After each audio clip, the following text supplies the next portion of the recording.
We kick things off in a state of panic as everyone seems to be running away from an attack on them.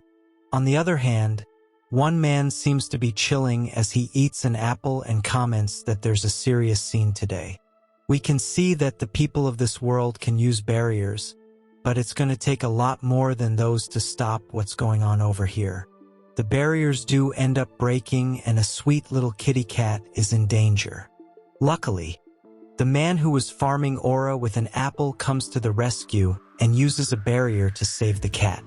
It's way too big, which is not what she says often. The people of this town, though, do echo that sentiment.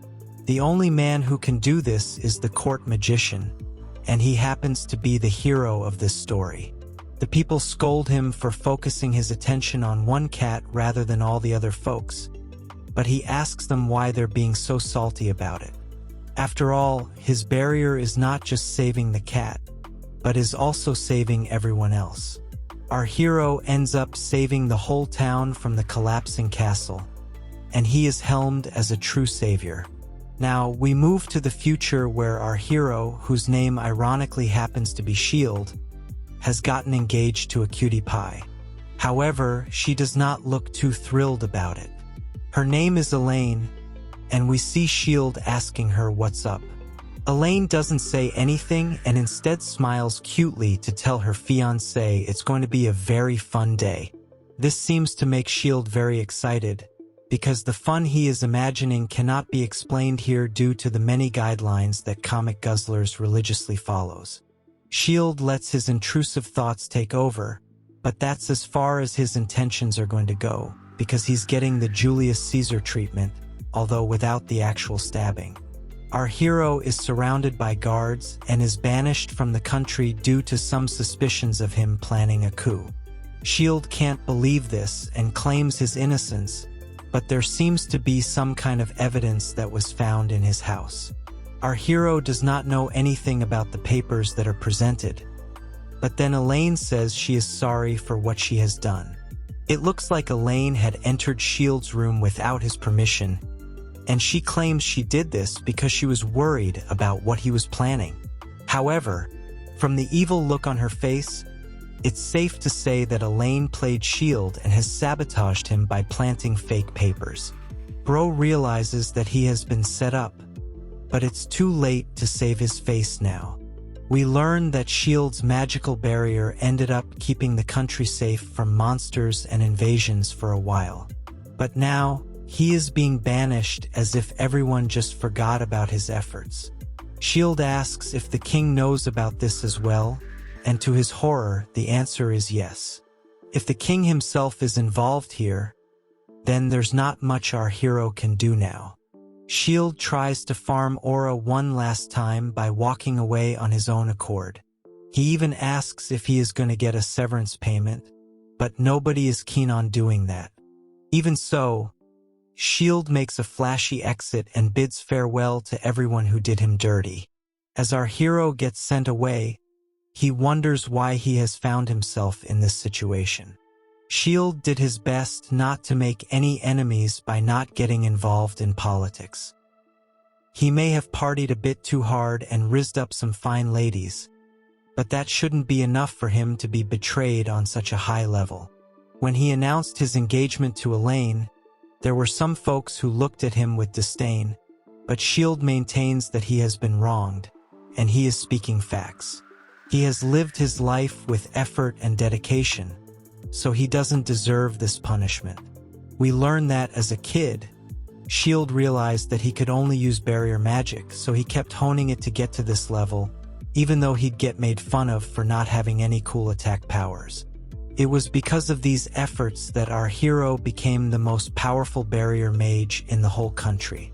Now, Shield lets us in on a secret, as he reveals the barrier he placed on the country is not permanent. He wonders if the country has a plan for when the barrier does collapse, but this is all conjecture for now. The point is that the barrier is weakening, and will probably not last for long on its own. Shield can't remember whether he told the people about the barrier dying down, but that is not even relevant at this point. We see him staring at a bunch of apples now, and he seems to have only got a little money and a gold pocket watch with him. Now, he considers his other options, and the city of Minant to the south seems to be the best choice. It's prosperous and much better than the country of northern beasts. The dragon forest in the east is also far too dangerous to cross, and the west would only lead him back to the country that betrayed him. Shield decides to go to the south, but first he has to eat.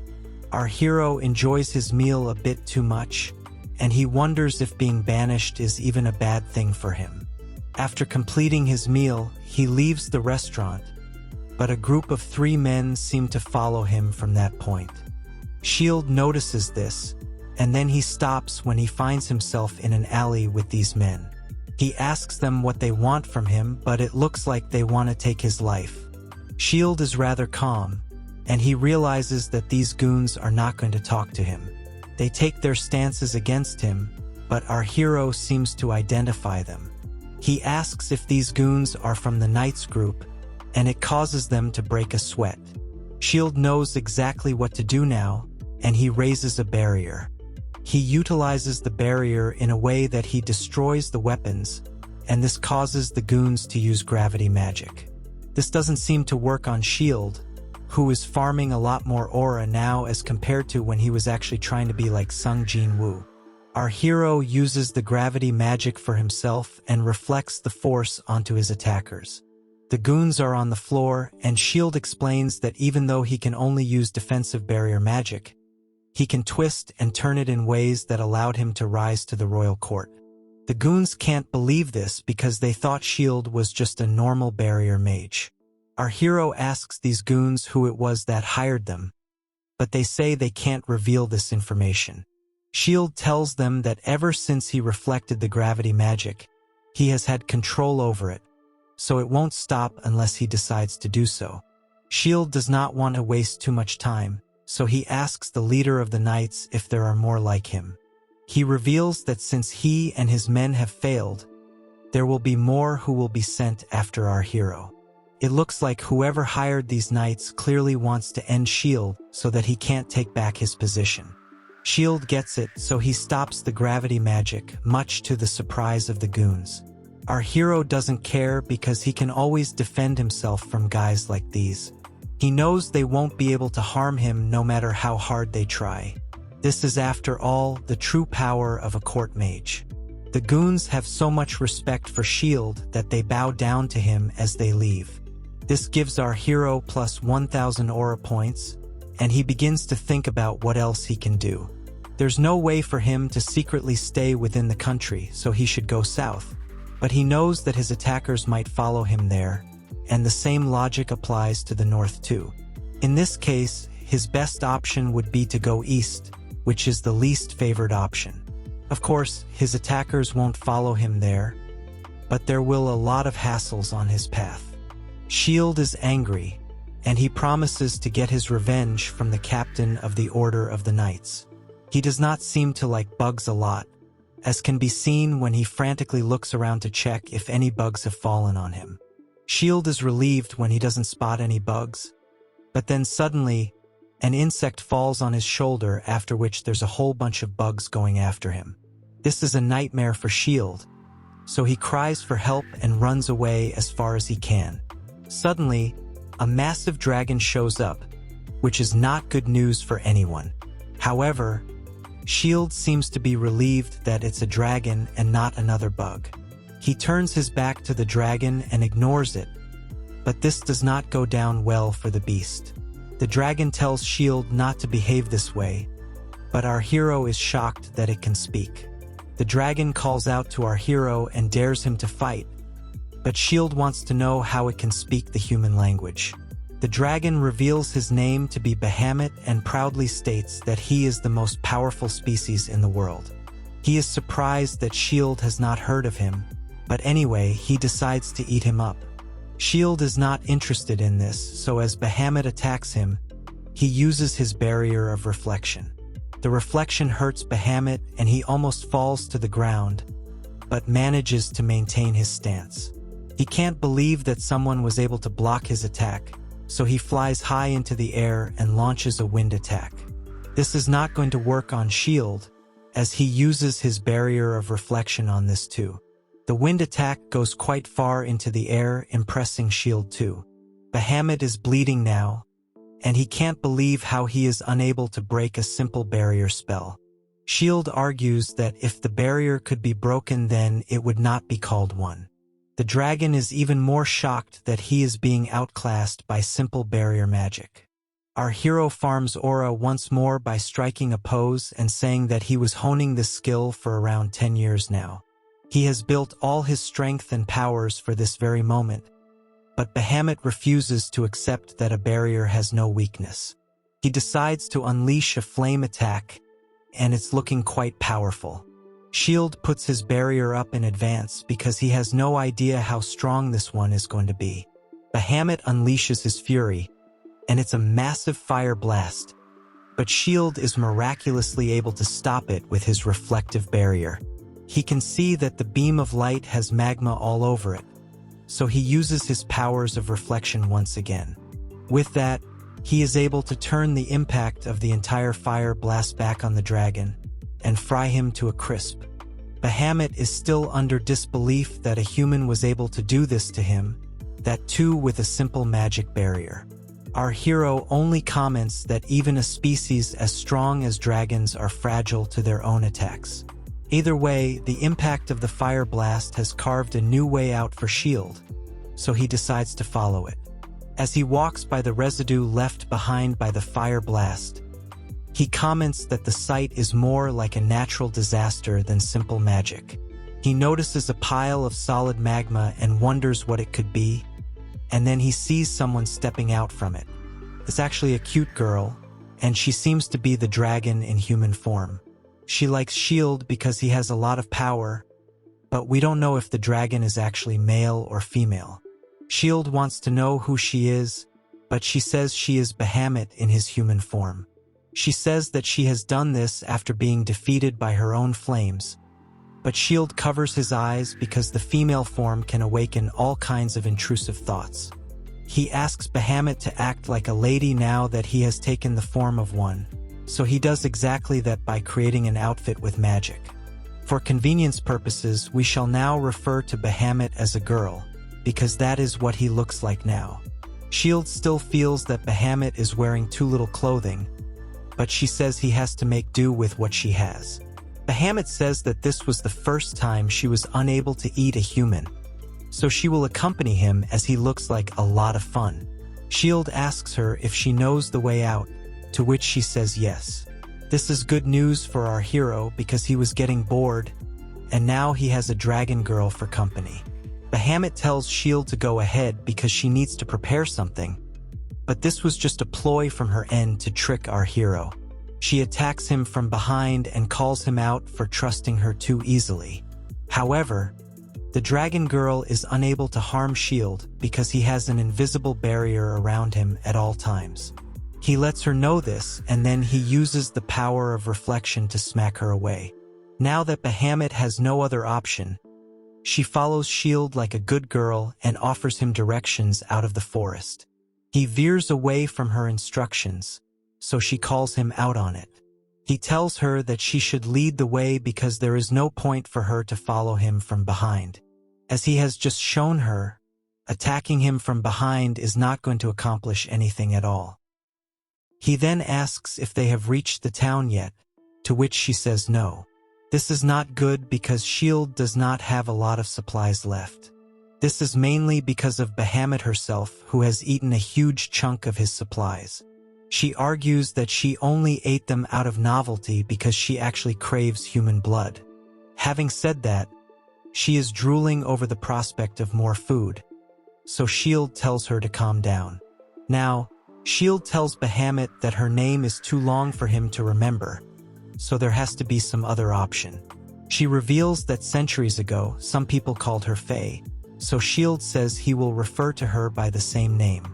As they continue on their way, our hero is surprised that there are no other dragons or minions attacking them. This is mostly because of Fae's presence, as she is the strongest dragon in the area. Shield is glad that she is being of some use to him, but there are awkward positions too, such as when our hero has to answer nature's call and she just stares at him like a total creep. The journey continues, and then the couple seems to have spotted a city. This is true, as S.H.I.E.L.D. has reached the city of Gain. There are happy people all around the town, which means all the rumors of it being prosperous were all true. Faye only wants to be fed, but S.H.I.E.L.D. has already pictured living the comfortable life of an adventurer over here. He is quite happy that he will live his new life here, but then we move forward to another scene where he doesn't look so joyous. This is because he tried to hit a slime monster, but couldn't even scratch it. He was just able to hurt it enough to make it want to run away, so Faye mocks him for being weak. Of course, she doesn't get how he beat her if he has no strength. But our hero openly says that his only skill is barrier magic. He tells Faye to get rid of the monsters because she is a strong dragon, but she says that there is no point for her to even try because they will just run away when they see her. She mocks our hero some more, and even though it's a bit too savage, she's kinda spitting facts. S.H.I.E.L.D. can't harm even the weakest of monsters, and he can't use Faye as his battle slave, so his new life is pretty much ruined. At that very moment, an idea strikes him regarding his precious compass, and he decides to use it while he still can. Now, we see S.H.I.E.L.D. and Faye being welcomed by an old man whose name is Count Albert. S.H.I.E.L.D. has come here as a private tutor to teach Albert's daughter, so he can at least earn some money. Albert says they should have dinner first, and S.H.I.E.L.D. agrees with a polite tone. Faye is surprised to see this, but sometimes you've got to do what you've got to do. S.H.I.E.L.D. tells us that Albert's daughter is supposed to be some kind of prodigy mage, which makes him not that useful, but then again, he is the only one who can use such powerful barrier magic. Having said that, S.H.I.E.L.D. will not be able to do much if she asks him to teach her other kinds of spells. Faye is only interested in one thing, and that is the dinner table in front of them. Albert invites the duo to enjoy a nice meal, and our hero loses all sense of consciousness. He tells Faye to eat as much as she can, to which she says of course, and is glad that following him has paid off for her. What follows is a rather ugly sight of S.H.I.E.L.D. and Faye eating like literal animals. The dragon girl makes sense, but S.H.I.E.L.D. used to be royalty, so his hunger really must have taken over him. Even Albert comments that this is not a treat to the eyes, and starts asking about his daughter. S.H.I.E.L.D. says he'll deal with her, but he needs more food now. After all, he's starving, so it's not like he can afford to think about manners. Suddenly, our hero senses someone's presence, and it happens to be Albert's daughter looking at him and Faye. There's a lot of magic power emanating from her, and it makes our hero worried. If this is actually the Count's daughter, then he won't have anything to teach her because of such high mana. This is not looking good for S.H.I.E.L.D., so he has to continue eating as much as he can before he gets fired by Albert. Now that the meal is done, it's time to talk about the daughter, but S.H.I.E.L.D. can only picture himself getting fired. Albert's daughter's name is revealed to be Amelia, and she is told that S.H.I.E.L.D. and Faye are going to be her new private tutors. Albert states that this is a good thing because the both of them were court wizards from Helena, although the dragon girl's background is clearly a lie. Albert continues to tell Amelia how great it is for her to learn from such experts, but S.H.I.E.L.D. is worried that this will become a huge disappointment. Suddenly, Amelia cheers up and sweet-talks her dad, surprising even him. Anyway, Albert tells her to be good to her tutors and goes off on his way. Now, S.H.I.E.L.D. tries to make an acquaintance with Amelia, but she turns around and asks him to tell the truth about himself. She says that if S.H.I.E.L.D. is honest, then she will not make any problems for him. This is quite literally like the Gus Fring meme, so our hero gets a little scared. Faye still seems chill about the whole thing, but S.H.I.E.L.D. explains that they are actually court wizards from Helena. Amelia believes that the pocket watch in his hand is genuine, but she suspects that he may have either found it or bought it from somewhere. Amelia now starts farming aura of her own and says that her father is a good man, so he will only blame himself if he finds out he has been deceived. She genuinely wants to know the truth about S.H.I.E.L.D., so our hero figures he might as well give it to her. He tells her about the barrier surrounding Helena, and Amelia says that this is a very popular barrier. As a matter of fact, the whole continent knows about it, and this makes S.H.I.E.L.D. a bit embarrassed. Amelia asks why he is so embarrassed, and that's when S.H.I.E.L.D. reveals that he's the one who created it. Naturally, Amelia is shocked to hear this. She breaks her teacup and tells S.H.I.E.L.D. that the 10 court wizards of Helena are the highest-ranking mages in that nation, which consists of 10 million inhabitants. She then tells our hero not to use such a title so lightly here, because these are mages she severely admires. She even dares him to say this again, as she will make him feel the weight of what he is saying. After all, Amelia too wants to be a court mage, so she does not wish to waste her time with fakes like S.H.I.E.L.D. Our hero knows that the Count's daughter is radiating a ton of magical energy, which is similar to that of a court mage. However, he maintains that he is actually one of those 10 wizards. Amelia refuses to believe this because a court mage would never be in a position where he would have to eat like a pig to make up for all the earlier starvation. S.H.I.E.L.D. then explains that he was expelled for making the very same barrier that made him famous. He puts it down to politics, but Amelia says that no country would ever expel a hero, especially one who saved it from certain doom. S.H.I.E.L.D. says that he is speaking the truth, but Amelia has no interest in talking to him. She wants him to get out, but he says he can't do that because he needs the work. S.H.I.E.L.D. asks Faye to say something, but she has no interest in talking to such a grumpy girl. Our hero can't believe the dragon girl is doing this, that too right after a heavy meal. Amelia says that she will not take S.H.I.E.L.D.'s lessons, but she will allow him to stay and remain silent in a corner. This is not ideal, but at least S.H.I.E.L.D. is not out of a job yet. Now, we move to a training zone where there is a dummy placed in front of Amelia. She harnesses her powers, and S.H.I.E.L.D. notices that she can use fire, water, and wind magic too. Now, Amelia activates her offensive magic and launches an attack on her target. She is able to identify a specific spot on the dummy and destroys it at will. This kind of control and variety is comparable to that of the highest-ranking mage, so S.H.I.E.L.D. wonders how Amelia is going to turn out. She feels that she still needs a little more practice though. S.H.I.E.L.D. applauds her, but she has no interest in his words. He still states that the dummies are worn out because she has been practicing with them for a while. He is impressed, but still feels that Amelia does not have any battle combat experience yet. He offers to train with her, but she doesn't think a fraud will be able to stand up to her. The other tutors would have run away by now, but a true man of culture stands his ground. S.H.I.E.L.D. now activates aura mode and says that he will show Amelia what it's like to be a real court mage. Amelia says that she has used up all her magic on this one blow, so she will use hand-to-hand combat on S.H.I.E.L.D. so as not to take his life. This is surprising to S.H.I.E.L.D., but Amelia says that it's only normal for court mages to be trained in some kind of martial arts. S.H.I.E.L.D. asks Faye to step in for him, but she says that the food here is really good, so she doesn't want to mess that up by ending Amelia accidentally. She taunts our hero by saying he better not lose to a little girl, but S.H.I.E.L.D. knows he can't really fight at all. He assumes his pose and Amelia sets off. S.H.I.E.L.D. feels like he can keep up with her speed, but before he even knows it, she lands a kick to his neck. Nothing happens to him, of course, because he has that invisible barrier around him. This shocks Amelia because she's never seen such a strong opponent before. The impact is so strong that the Count's daughter injures her own leg in the process. S.H.I.E.L.D. explains his invisible barrier, and Amelia comments that he is actually quite tough.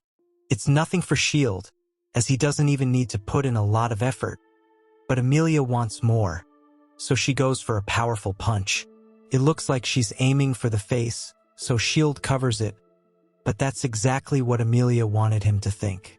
She uses a feint attack which surprises S.H.I.E.L.D., but does not change the result because his barrier is on all the time. Amelia ends up injuring her own wrist in the process, so S.H.I.E.L.D. takes this chance to flex on her. He says she can try all she wants, but the outcome is going to be the same. Amelia asks him if he eats iron every day, but Shield says that he has one, so it's not like anyone can fire him now. Amelia doesn't like this, but she has to give credit where it's due, so she'll let our hero stay a little longer. After all, if he is this tough, then there's no way for her spells to affect him. Shield celebrates with Faye because now they have free food and lodging. He then tells Amelia that he is going to be a good tutor to her, but she tells him to keep quiet because she is sure to find a way to get rid of him. Of course, we all know that's not going to happen to the main character. Shield is not worried about such statements because to him, the main thing is that he can eat to his heart's content tonight as well. Later, Shield is shocked to learn that Amelia is sick, but he does not believe it. After all, she could be trying to trap him just like Elaine had done earlier. Our hero barges into her room and is surprised to see that Amelia is actually not too well. The Count's daughter seems to have a high fever, so Shield wonders if it's because of the internal bleeding caused from her earlier injury. He will try to heal Amelia, but the maid is not sure if that is a good idea. Shield tells her to chill out because he is a court mage from Helena, so she does as he says. Faye also shows up and asks if Shield needs any help, but he says he'll be fine because he is Amelia's tutor. Our hero goes on to cast a spell, but is it possible for him to use healing magic? It looks like Shield's tactic has worked, because we instantly shift to seeing Amelia walking towards him and Faye. She notices the both of them eating like hogs, but that's not her concern. She wants to see our hero's face, and he is glad to see that she has recovered from her injuries. Amelia was told that Shield healed her, which means he does have another trick up his sleeve, apart from barriers. The healing was quite good, so Amelia doesn't consider Shield to be a fraud. However, she does not think he is sincere either, so his court mage claim is not something she still believes. She wants to give him a chance with her magic, and she wants to have a go right now, but our hero hasn't had the chance to enjoy his food yet. Anyway, he is taken to the training zone where he is to duel with Amelia. She says that the only rule is for them to continue with the duel until one of them surrenders. Apart from that, anything is allowed, and this actually excited Shield, whereas most others would have a different reaction. He wants to teach Amelia everything that he has learned, but she clearly seems to have violence in her mind. She pulls out what looks like a basic fire arrow, so Shield mocks her for underestimating him. However, within the blink of an eye, he sees that she has summoned dozens of fire arrows. Amelia asks if Shield will be able to take on so many attacks on the go, and he is impressed that she was able to summon so many arrows in less than 3 seconds, which is the kind of timing some men would probably keep up with in the bedroom. Anyway, Shield decides to get a little serious, but he still makes sure that he won't hurt Amelia in the process. The Count's daughter fires her arrows at the same time, and Shield unleashes his barrier. He doesn't use the reflective one, but instead brings out the magic absorption barrier so that things can remain safe. Amelia is shocked to see all her arrows getting absorbed in seconds, but she is not going to stand down. She unleashes a massive blast of energy on Shield, but he casually absorbs it with just one hand. Amelia is losing her head, so she unleashes yet another attack at full power, and while it might be dangerous to others, Shield once again absorbs it with just one hand. He taunts Amelia as well by saying this wouldn't have been a bad move if she would have hit her target. He thanks her for giving him all that magic power, and then asks what she plans to do next. Amelia now summons rain, and it becomes cold for Shield. This is a nuisance for him, so he asks why she is using such a technique. That's when she unleashes ice magic to try and freeze our hero. Shield is impressed, but not taken aback, so Amelia unleashes an ice break attack on him too. She is frustrated that Shield is just not giving up, but this is not even a challenge for him. Shield does tell Amelia that she's amazing and also a genius for having so much creativity. However, his barrier is very versatile, and it blocks everything that Amelia throws at him. Amelia is so annoyed that she tells S.H.I.E.L.D. that he's using a cheat code with his barrier. He doesn't care for spoilt sports, so he simply asks Amelia what her next move is going to be. The Count's daughter is almost out of magic power, and she clings onto her dummy for support. She shouts at S.H.I.E.L.D. because she wants to know what kind of magic he's using. He simply says that he almost lost his mind a while ago because of Amelia's skills. He then says that he's willing to explain his powers to her if she agrees to call him sensei. Amelia's pride is hurt, but our hero is much more powerful than her, so she does call him sensei. She then asks about his powers, but S.H.I.E.L.D. wants to hear it again. Amelia is losing her patience, so S.H.I.E.L.D. figures he better not push her buttons. He then reveals that the only magic he can use is basic barrier magic. This is a shocker to Amelia, but S.H.I.E.L.D. proves it by making a massive barrier so casually. He states that it was because he practiced this magic so many times, he was able to become a court mage. Amelia takes a moment to take this in, and that's when she realizes with whom she is actually speaking. It is indeed the legendary S.H.I.E.L.D. Raylis, who is the most powerful barrier user in the continent. It was at this very moment that she knew she messed up. She still can't believe that such an iconic hero would get banished by his own city, but it is indeed true, because his powers are real. Once again, Amelia asks our hero if he really is the great S.H.I.E.L.D., and he says yes. This one sentence seems to reset her hard drive, and she runs away screaming, which naturally confuses S.H.I.E.L.D. Now, we move to the dining hall where S.H.I.E.L.D. and Faye are enjoying their food. But this time, they have someone quite openly spying on them. It's none other than Amelia, who has undergone a serious personality change. Faye asks our hero if he can see it, but he says it's way too scary for him to even ignore. Amelia looks at S.H.I.E.L.D. with puppy dog eyes and confirms once again if he really is the legendary hero. S.H.I.E.L.D. says yes for the 100th time, and this causes Amelia to bow down to him in shame. She asks him why he didn't say this to her from the very beginning, because she was acting so unrefined in front of him. She apologizes and says that what he saw was not her true personality. However, just like TikTok and Instagram influencers, her true personality was shown when she did not know whom she was talking to.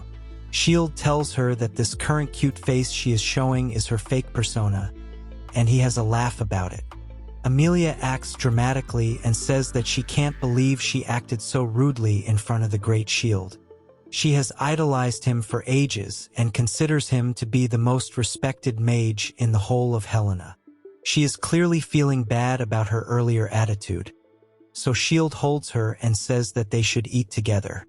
It's still awkward for the Count's daughter, but not for Faye, who is eating away as if she owns the mansion. Amelia asks S.H.I.E.L.D. what his relation is with Faye, whom she refers to as Lady. Our hero reveals that Faye is actually a dragon girl, and she ended up following him because he blocked every single attack she could throw at him. At first, Amelia laughs because she thinks this is a joke, but then she realizes that Faye might actually be a dragon. She introduces herself via her proper name of Bahamut, and even though Amelia is suspicious, she believes this because S.H.I.E.L.D. has said so. Now, Faye realizes that she has forgotten something very important, so S.H.I.E.L.D. asks her what it could be. It turns out that she is yet to decide on who will take over from her as the next leader of the Dragon Forest. This is important because if Faye does not do this, then the dragons may go crazy and invade the nearby cities. This is clearly something that should not have been forgotten so easily, but S.H.I.E.L.D. does not want to waste any further time. After all, he is the one who allowed Faye to follow him, so he will be the one to clean up the mess as well. As S.H.I.E.L.D. and Faye plan how they're going to handle the dragons, Amelia tells them that they should not take this so casually. She feels that dragons are elite beings, and any kind of small mistake could trigger a war, just like the one that happened 300 years ago, which engulfed the whole world. This sounds quite serious, but our hero and the dragon girl say it will be fine as if they're going to catch lizards. S.H.I.E.L.D. says that Amelia can do her training today with dragons, But not everyone can act like they're stronger than the donkey from Shrek. Amelia reluctantly tags along, and then we see the three of them in front of a massive dragon. Amelia is clearly shocked and afraid to see this dragon, but Shield calmly asks Faye if dragons like these kinds of encounters. She says that is not the case, and calls out to the black dragon named Nidhug. She tells him that she is transferring the leadership of the forest to him, and also warns him not to mess with the humans, otherwise there will be war. Nidhug does not look like he's in the mood to negotiate, so Faye turns into her dragon form of Bahamut. An intense encounter is to follow, so Shield figures he's better off taking Amelia away from this scene. He would have preferred to have her fight as well, but this battle is not at a human level at all. As a court mage, Shield has to keep Amelia safe, and he picks her up. Meanwhile, the two dragons have a go at each other, and it doesn't look like either one of them is slowing down. It's a fierce display of power, so Shield figures he needs to keep himself and Amelia safe from the shock waves. He activates his barrier magic, which is more than enough to impress the Count's daughter. Shield extends the barrier to cover the forest too, because the fire sparks could easily spread to the neighboring town. The battle rages on, but Shield feels that Amelia should train to be able to fight a dragon like Nidhug. She doesn't think she can stand a chance against such a beast, but Shield tells her he defeated Faye quite easily with his barrier. He did say this before too, but it hits Amelia now because she's actually seeing the dragons in action. Bahamut realizes there's no time to play along, so he unleashes his ultimate fire blast on Nidhug, and this is enough to take down the second most powerful dragon in the forest. Amelia shakes upon witnessing such power, and she believes that Bahamut could be problematic. He reverts to his female form of Faye, and then Shield asks her if she took the black dragon's life. She says that she made sure not to use too much firepower, and actually did enough to make Nidhug obey her commands moving forward. Amelia screams at the both of them because they are talking as if they are at the local Starbucks. Amelia goes crazy thinking about what she has just seen between two legendary dragons. There's also the fact that her idol, Shield, is here, but our hero and the dragon girl realize that a circuit has gotten fried in Amelia's head. Now, Faye tells Shield that if he uses such a big barrier to cover a whole city, then he will get dragged into politics again. He doesn't understand, but the dragon girl clarifies that this is just how humans are.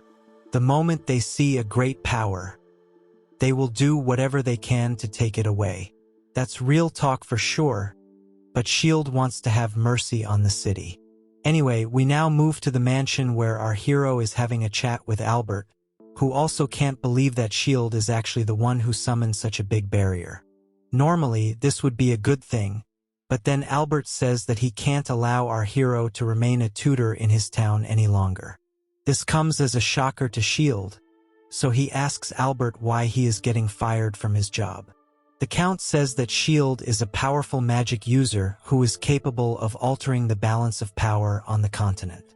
If he stays here, then he could disrupt the current balance between this town and then neighboring countries too. Our hero is surprised that his presence can make such a big difference, but what Albert doesn't understand is why a place like Helena would banish the same man who made such a big barrier for them. Shield says that he doesn't know for sure, but it could be that they have found a way that makes him unnecessary there. Albert says this can't be true because the only reason for Helena to flex their authority over other countries in recent years is the barrier itself. It is not even an exaggeration to say that the course of the continent was decided by that one barrier alone. Shield is surprised to learn that he has such a high reputation in other countries, because he wasn't treated that well in his own nation.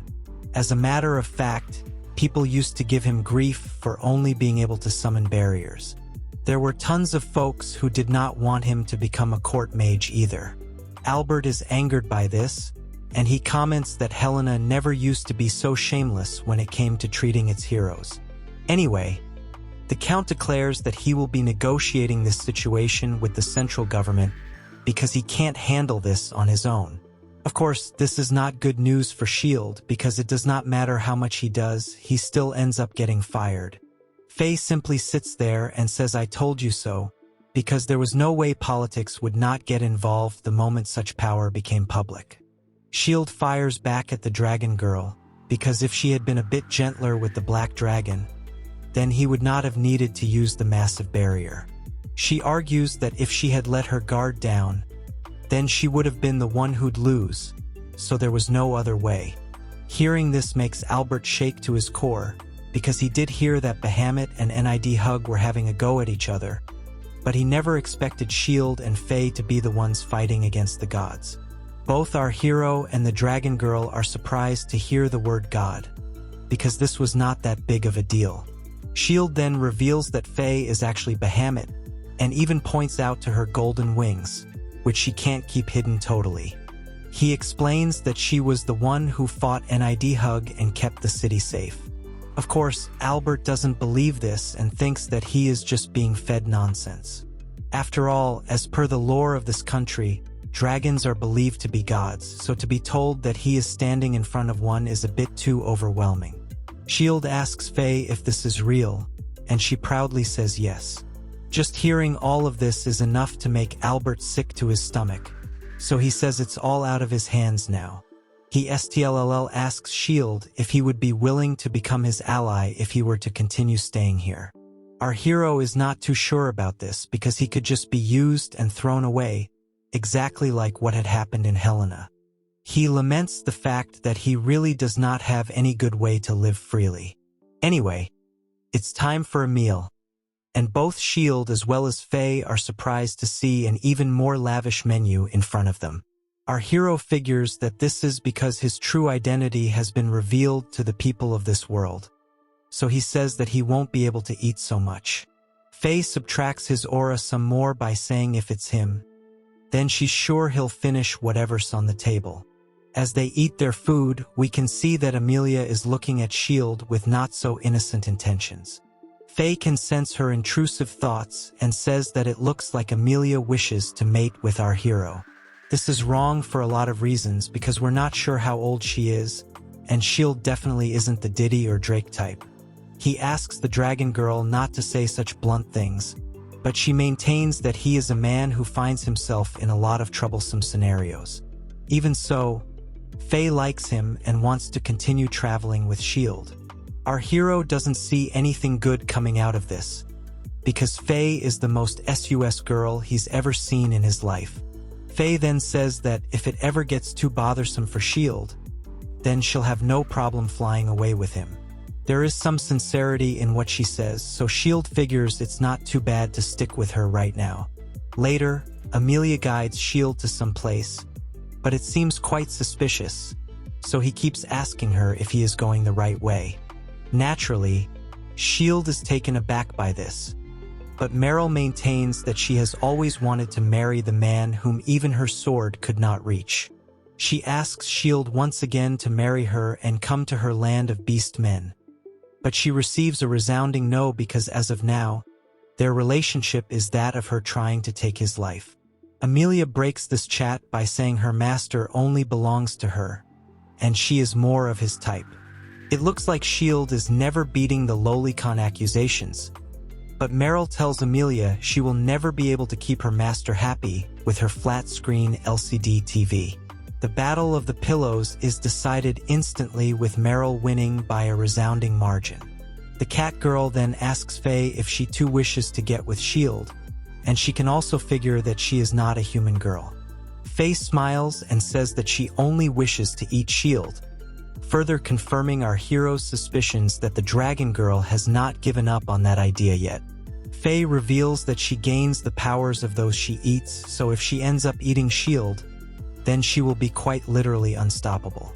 Our hero figures out her ambition, but he knows that won't happen. Meryl is offended that Faye wants to eat her future husband. Faye explains that she will not get in the middle of their marriage because people's lives are too short.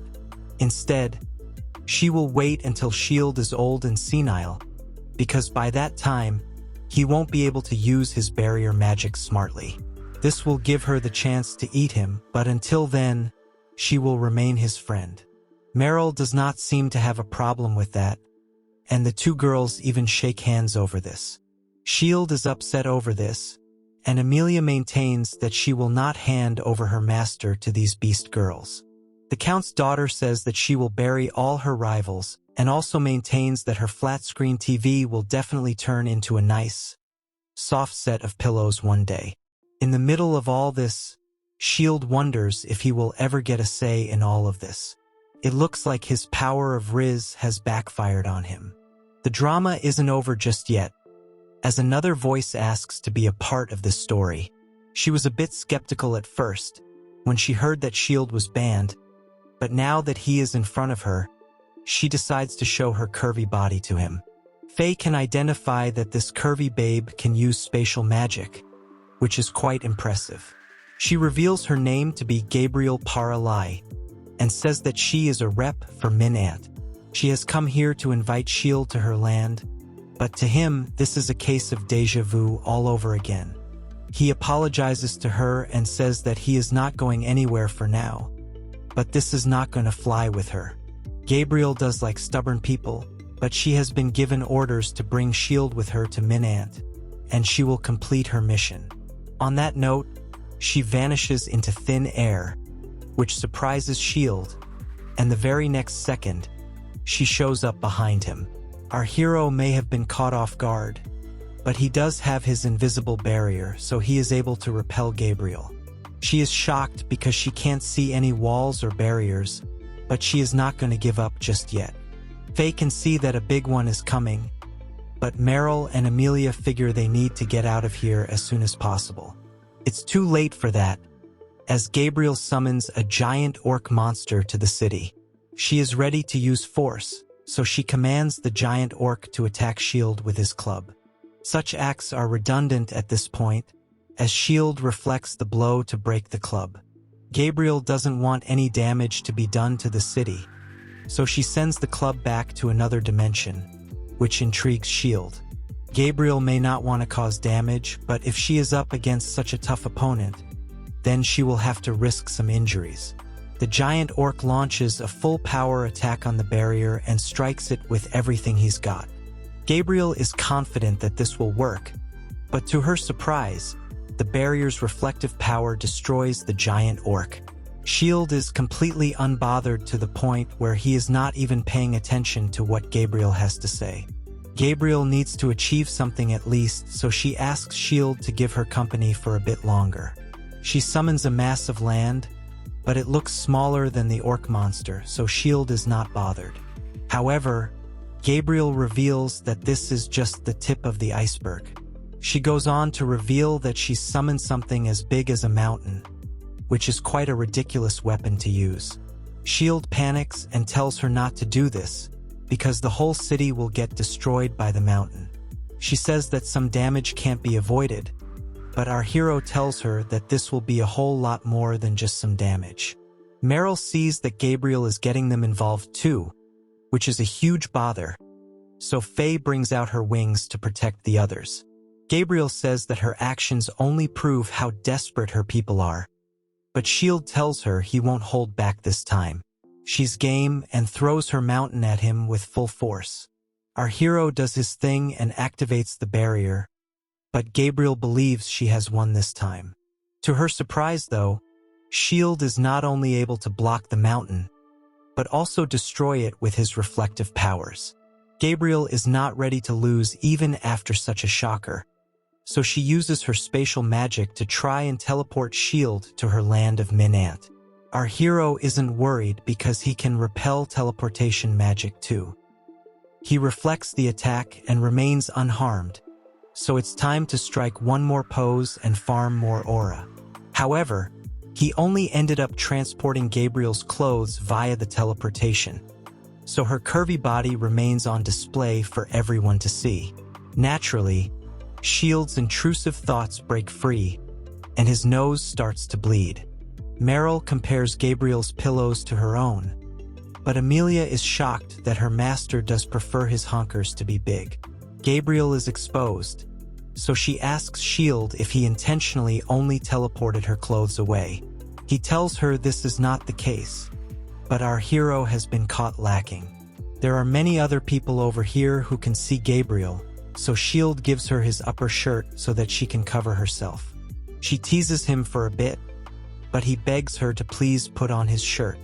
It looks like Bro's power of Rizz has struck Gabriel as well, as she playfully flirts with him now. At this point, his Rizz is more powerful than his barriers. Meryl steps in and tells Gabriel that she has called shotgun on S.H.I.E.L.D. becoming her husband. Gabriel fires back by saying S.H.I.E.L.D. is not the kind of man who would like to be with violent women. That's a bit rich coming from a woman who just threw a whole mountain at a city, but then Gabriel says she is much better when it comes to performing night duties. The cat girl says that she is no stranger to shady activities either, so both the girls get into an argument. Pillows are pressed against each other as both Gabriel and Meryl ask S.H.I.E.L.D. to choose which of them he prefers. This is literally the life every man of culture wants, but S.H.I.E.L.D. is working on post-nut clarity levels of consciousness. He tells the girls that he can't look at them this way because it wasn't even an hour ago when they were trying to kidnap him by force. Meryl says that she has no other choice now but to seduce him, and Gabriel says that she will do the same. Amelia, on the other hand, is not too happy about this as she was the first one to lay claim to her master. Luckily, Faye has some sense, so she tells the girls not to be so impulsive. The Margrave is going to be coming soon with officials to this country, so it would be better for them to present their points officially then. Meryl and Gabriel are fine with this, although they clearly seem to be competing against each other now. Faye doesn't care as long as she gets to eat S.H.I.E.L.D. when he's old and senile. Our hero would like to get a word in, but before he can do that, he notices the girls looking somewhere else. He wants to know what's going on, so Faye tells him to take a look at the forest. The barrier that S.H.I.E.L.D. had created 3 years ago has finally cracked, and is now no longer protecting Helena. Faye adds that this was the only thing preventing the dragons from attacking the town.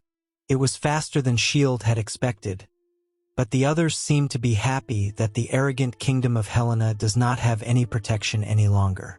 As multiple discussions begin regarding who is going to get S.H.I.E.L.D. now, our hero just realizes that it has been so long since he had erected the barrier. He personally thought that it would perhaps last another year or so, but that is none of his concern anymore. Now, we move forward to the official meeting where Albert decides to discuss S.H.I.E.L.D.'s fate in the future. Our hero is looking forward to how this is going to go down, as Albert presents the terms of his country Uri first. He guarantees the position of court magician for life. He will also offer S.H.I.E.L.D. 10 times the salary of the other court magicians, and he will also offer our hero the title of Count, alongside multiple lands to his name. Albert has made S.H.I.E.L.D. an offer he can't refuse, and our hero is more than happy to take it. However, the discussions are not over, as Meryl decides to present her offerings. Arias is offering S.H.I.E.L.D. the title of Duke, and a whole list of lands that amount to 1/10 of the size of a whole country. At this rate, S.H.I.E.L.D. will be like the king of a small country by himself, and he sees this as a great offer. However, Gabriel is still left, so she presents the offer made by the people of Minant. They are offering the title of Duke, a similar amount of land, and even the sea. Gabriel feels it should be rewarding for our hero to join her country, and this is good enough for him to say yes, but this isn't all from Gabriel. She is willing to offer territories from her own country to Uri and Arias as well if they concede S.H.I.E.L.D. to her.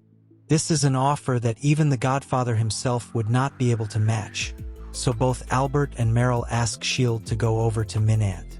Our hero does not like how easily these two have folded, but it's not like he's in a bad position. Meanwhile, in Helena, people are wondering why the barrier was destroyed. The king is greeted by the captain of the Order of the Knights, Karasaris.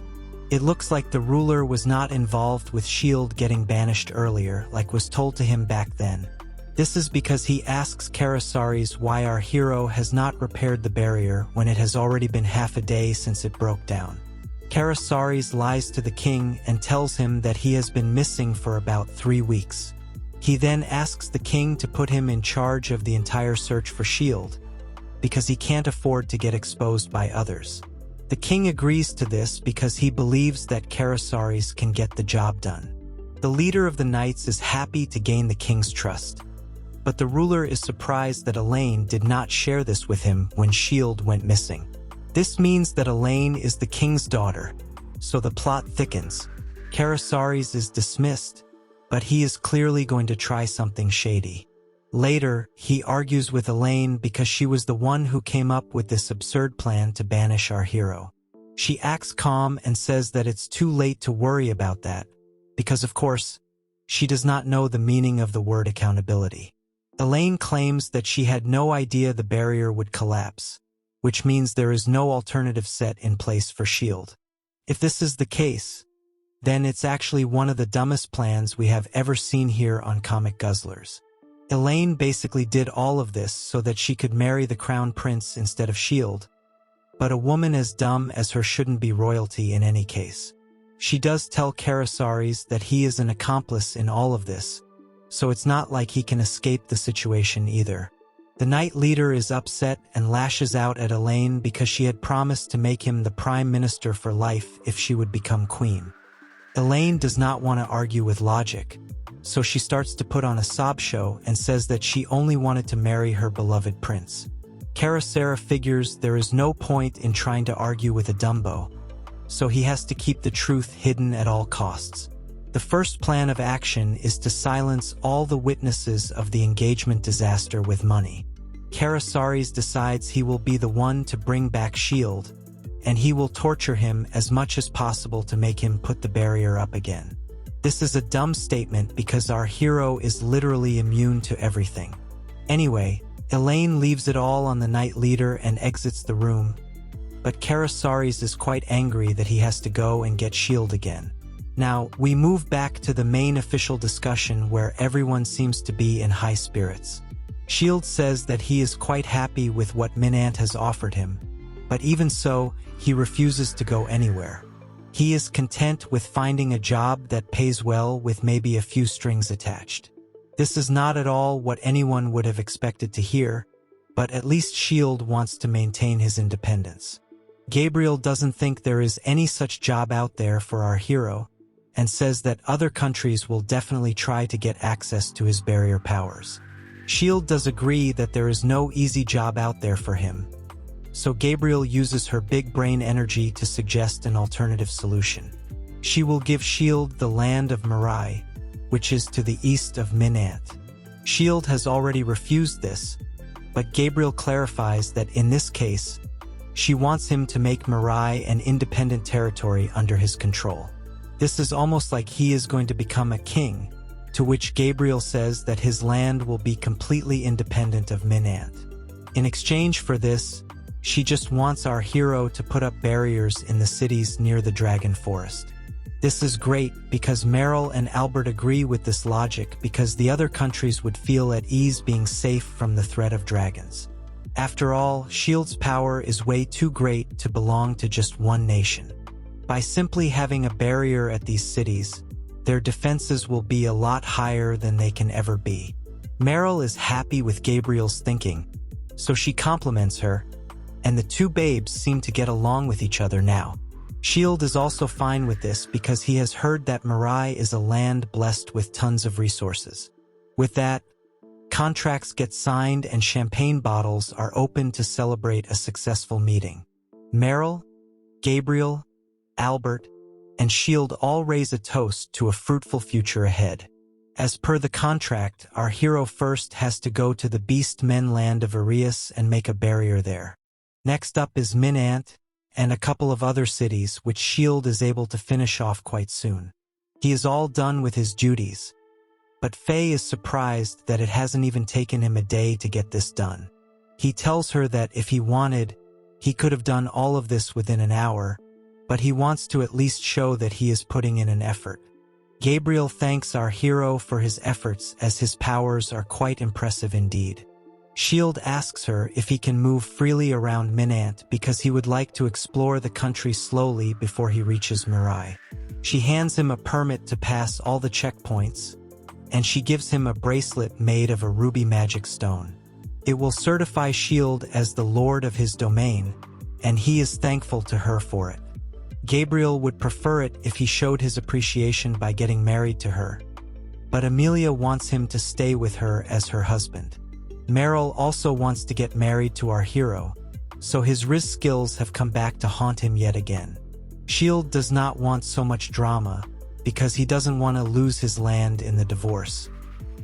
He bids farewell to all the thirsty girls and leaves with Faye, who at least only wants to eat him when he is old. A few days pass by, and then Faye asks our hero how much money Gabriel gave them when they left. Shield reveals she had given him a whopping 10,000 gold coins, which is enough to travel like a boss for 10 days. However, Faye points out that they have already almost spent it all in just 3 days. It's a fair question, but she seems to have forgotten that she eats as much as 10 people. Shield worries that if this keeps up, they won't be able to make it to their destination, but the dragon girl tells him to start working and earning. Our hero asks her why she isn't working too, but she says she does not need to do such a thing. After all, if Shield starves to death, then she will just eat him and get his powers. Shield curses himself for forgetting Faye's true intentions. If he has to earn some cash, then he will need to do something out of the blue. An idea strikes his mind, but Faye tells him not to do something illegal. Shield is not the type to make such a mistake, as he decides to join the Adventurers Guild to pick up some work. Faye takes a look at all the men here and comments that they are all weak. Shield tells her not to speak so loudly because it can cause problems for them. Now, our hero goes to the receptionist girl, who is dressed in a cute nurse costume. Shield tells her that he wants to register with the guild and take on a quest, but the nurse girl looks at him with doubt. She even hides a rude face, but Shield can see that she is thinking of him as a weakling. The nurse girl says that is not the case, but when she fills the form, she learns that Shield has no previous experience as an adventurer, and there is no one who can vouch for his abilities either. With this information, Shield can only be an E-rank adventurer, and not the Sung Jin Woo type. Shield is given some E-rank quests, but he wants to take on stronger monsters. He is E-rank, so the nurse girl will not help him out over here. Shield once again says that he won't be able to earn any money, but the nurse girl maintains that he is E-rank, while also showing a rather annoying smile. This sucks for our hero because Faye's appetite is not going to die down anytime soon. At this moment, someone walks in asking if Shield needs any help. The nurse girl seems to be in love with this man, so Shield asks him who he is. The nurse girl refers to this man as Isekai'd, who seems to be some big-shot adventurer. The nurse girl tells him that Shield wants to take on more dangerous missions despite being E-rank. Our hero is ready to do it at his own risk, but then Isekai'd offers to show him the world of high-ranking adventurers. Isekai'd is the top B-rank adventurer of this city, and the nurse girl is amazed to see how he is willing to help out the rookie. Isekai'd still thinks that Shield will be a worthy addition, but Shield tries to insult him, although he calls him tall and handsome. Faye doesn't get how this is an insult, but Isekai'd anyways says that he is ready to split the reward with Shield. This works for him because it's just the two of them over here, and he feels Isekai'd is a fool for offering such a high share of the prize. He suggests taking on the Jinga Turtle Forest. Shield doesn't know what that is, but he's game for it. Now, we see the squad at the dungeon, and Isekai'd tells our hero to be careful. There might be a lot of weak monsters in the dungeon, but the Jinga Turtle is an A-rank beast who has a shell resistant to both physical and magical attacks. Isekai'd adds that the Jinga Turtle might retreat into its shell when threatened, so that will make the task even tougher. Shield only cares about how Faye found something to eat in this dungeon. Of course, he's also paying attention to what Isekai'd is saying, but it will be tough for him to use his barrier if the Jinga Turtle retreats into its shell. Our hero does not understand why he is on a quest where the monster hides instead of attacks. It goes against his style, But then Isekai'd notices that he is looking a bit pale. He asks S.H.I.E.L.D. not to back out on him right now, but he says that this is going to be easy for him, so he isn't scared at all. The problem as of now is that there are no monsters around at all. This is because Faye is with them, meaning the weaker monsters will hide from her. Of course, Isekai'd does not know this, so S.H.I.E.L.D. just changes the topic. Isekai'd asks the two which of them takes the vanguard and which one takes the rear guard, but neither one of them are familiar with the concept. Isekai'd can't believe how inexperienced these two are, but he has no idea who he is chilling with right now. He believes it's always better to assign roles for survival, but he feels he will be enough to take down the Jenga turtle. He just needs S.H.I.E.L.D. to keep himself safe for now. He even tells our hero to hide behind him and not to do anything reckless, leading S.H.I.E.L.D. to believe that Isekai'd might actually be a good guy. Faye suddenly notices the monster in front of them, and the Jenga turtle does look like an absolute unit. It's quite massive too, so Isekai'd tells the others to stay behind him, and then he charges straight at the turtle. S.H.I.E.L.D. doesn't think this is a good idea, but Isekai'd believes he can take down the beast with just one blow before it hides in its shell. The plan sounds good in theory, but Isekai'd is not able to land even a scratch on the Jenga turtle. The beast hides into its shell, but Isekai'd says this is cheating. What's more is that S.H.I.E.L.D. can't use his barrier magic either. Isekai'd continues attacking the Jenga turtle, but his efforts are not doing any damage. At this rate, his sword will break down before the shell can even be scratched. S.H.I.E.L.D. can't have that happening, so he decides to give Isekai'd a bit of a buff. He uses his barrier magic to enhance Isekai'd's sword, and this definitely makes a difference. S.H.I.E.L.D. reassures Isekai'd that he will not try anything silly, but in his mind, he knows that these weak attacks won't work over the course of the battle. He then decides to boost the sword's hardness with his barrier magic, and this does help Isekai'd. He feels his own attacks have grown stronger randomly, but he needs to act fast, so he continues landing blows on the beast. Now that he's dealing damage, Isekai'd tries to cut open the shell in half. However, the Jenga turtle gets out of its shell and looks very angry right now. The beast starts spinning its shell and charges at Isekai'd with full speed. This is an odd tactic that has not been seen before, but S.H.I.E.L.D. needs to put a barrier around Isekai'd before it's too late. Unfortunately, he's not quick enough to cover Isekai'd's full body, and the B-rank hunter does get hit.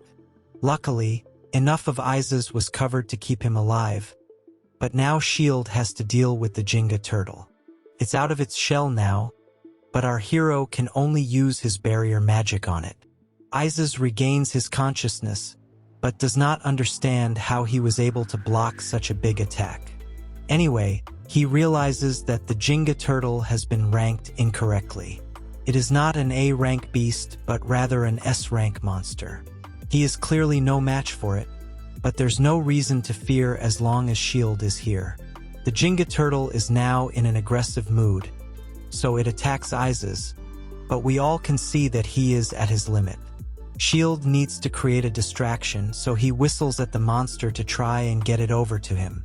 Isekai'd scolds S.H.I.E.L.D. because he had told him to hide, but there is no time for second-guessing now. The monster seems to be even faster than before, so things could get tricky. Even our hero admits that it's a bit too fast for him, so he's counting on some perfect timing to make his move. Isekai'd has no idea what S.H.I.E.L.D. has in mind right now, so he tries to warn him, but it's too late. A huge splatter of blood is seen, and we don't know what's going on. Even Faye is not giving anything away from the look on her face. There is something on the ground that looks like a corpse, but we can't see what it is. Is this truly the end for our hero? Psych! There's no way the main character is going to die in the 6th chapter of the story. Also, this is not solo leveling, so you don't have to worry about crazy cliffhangers. Anyway, Isekai'd is shocked to see that the head of the Jenga turtle is lying in front of him. He then sees S.H.I.E.L.D., who is stretching his shoulder muscles and lamenting how troublesome this monster was. Isekai'd asks S.H.I.E.L.D. what he just did, so he says he raised a barrier. Isis can't believe that this was done with such simple magic, but Faye has other things to look at. She wants to eat bits of the shell, but S.H.I.E.L.D. does not want her to do this.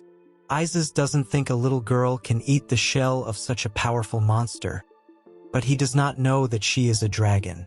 Faye eats a piece of the shell quite easily, which shocks Isis, but S.H.I.E.L.D. is upset because he will not be able to sell off that one piece for extra cash.